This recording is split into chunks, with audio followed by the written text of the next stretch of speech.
I'm going to cancel the rest of the Chris Command Oh, Center wait, news come update. on. I got a good one. No, because I have a news report of my own that I want to give. All right.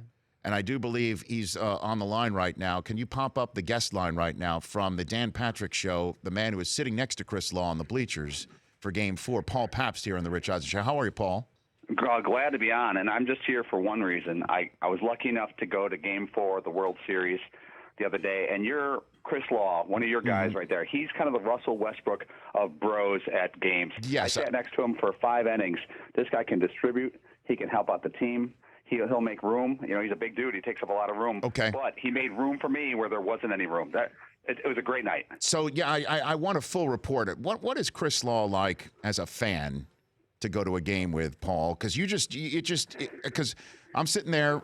My wife was looking at the Rich Eisen Show Instagram account, and she's like, "Look, Chris Law's with Paulie Pabst." I'm like, "Get out of here!" And I look at the picture because Law took over our Instagram account. Law, you took over our Instagram account. I did. So, Paul, all of a sudden, you just who got to the seat first? Was he? Okay, he beat me to the spot. He was down on the low post first. No, I got to the game, and I wanted to sit in the bleachers, but I didn't have bleacher seats. In the bleachers, there's this great place to get bratwurst called Hot Doug's. They have Polish sausage. So I go out there, and they're just about to start. I mean, it's moments away before first pitch, and I'm like, I was just about to get my my Polish sausage on, as we say in Chicago. Nice. And I look, and I see this guy. I'm like, I think that's Chris Law. Like, no, that's not him. And he's got 4 beers in his 2 hands. I'm setting the scene right there. He's trying to get them all together so he can get back to the seat before the anthem. I go, Chris. He goes, hey. And so, like a true bro, he waits for me to get my Polish sausage and my beer, and we walk back to the seat. He doesn't spill a drop. We don't miss the anthem. We don't miss first pitch. He clears some room for me because there was no seat. We sit down right in time for the guys to do their thing.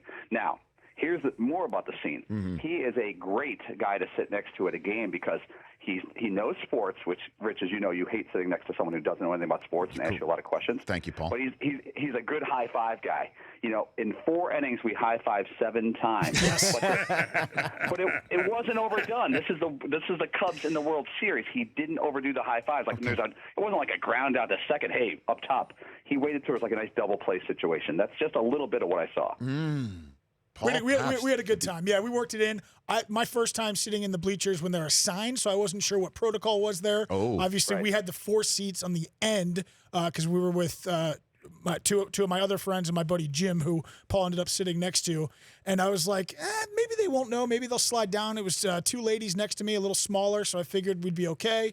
And we squeezed them in there. It was awesome. Well, Paul, I appreciate it. This is a full I-team report you're giving me right here. Well, I got a little bit more, a tidbit here, just to sure. you know, for the bros out there. He's kind of like an Ethiopian marathon runner of beer drinkers. I couldn't tell if Law had 7 beers or 12 beers or 2 beers. He never changes his composure, which 70. goes a long way. Well, I mean, that sounds like Joe Torre-esque. You can't tell if he's winning or losing at that point in time, right? He's stone-faced. He's ready to get after it. But I actually turned down a beer, and he yelled at me and said, I'm getting you a beer anywhere.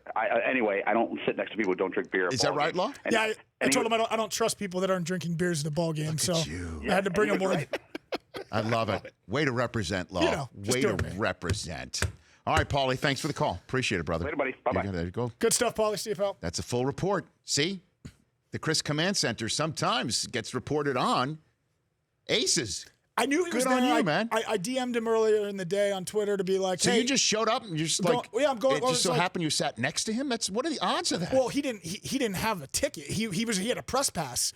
So I pulled him in, and he sat with us in the bleachers. We made room for him. Now I get it. Yeah. So Circumvented the system. And he wanted to sit in the bleachers because everybody that I told, they're like, where are you sitting? I was like, the bleachers. It's like, that's the place you want to be for the World Series Good game. on you, Chris Law. So we had a good time. Good on you. The Rich Eisen Show, weekdays at noon Eastern on Audience.